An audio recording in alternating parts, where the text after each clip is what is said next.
We recently had a chance to talk to a futurist. What's a futurist? That's somebody that looks at trends and predicts what new technologies and innovations that companies need to implement in their new products. Cheryl Connolly is the futurist for the Ford Motor Company. We chatted with her about what the trends are and how that impacts Lincoln.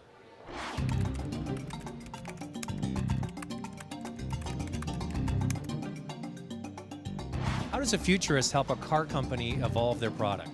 It's really exciting because I will tell you I'm the only person at Ford Motor Company that's not a car person. And Ford doesn't need any more car people. I mean, most people that come to work for our company do so because they're passionate about the brand. My job is to look beyond the automotive industry at things that might not cross their attention or ever see the light of day on their desk. And I can say, here are shifts that are happening in healthcare. Aging population, changing physiology, or even the changing definition of luxury, and bring it to them in a way that is not confined to the car industry.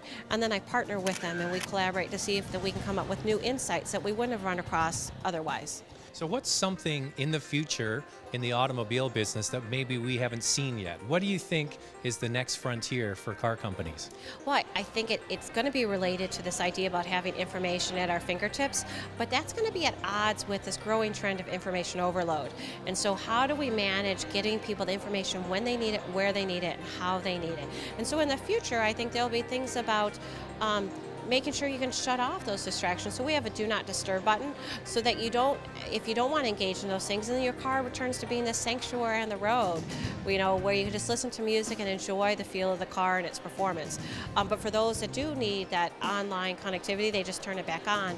So those, I think, are the directions, figuring out the right balance of delivering information when and where you need it, but do it in a way that's timely and not distracting. So how do you project down the road what the brand is going to be? What do you see it as being? Well, a big part of it is we can look at generational cohorts. So the baby boomers, the Gen Xers, and the millennials.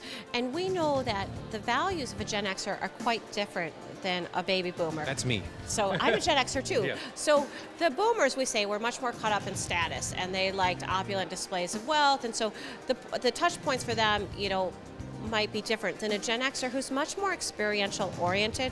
They have a greater focus on family. They looking for entertainment, ways to escape the ordinary. They want something that's unique and different for them. That's what you see happening with the Lincoln brand today, is that migration of moving from the old to the new and learning how to do that successfully.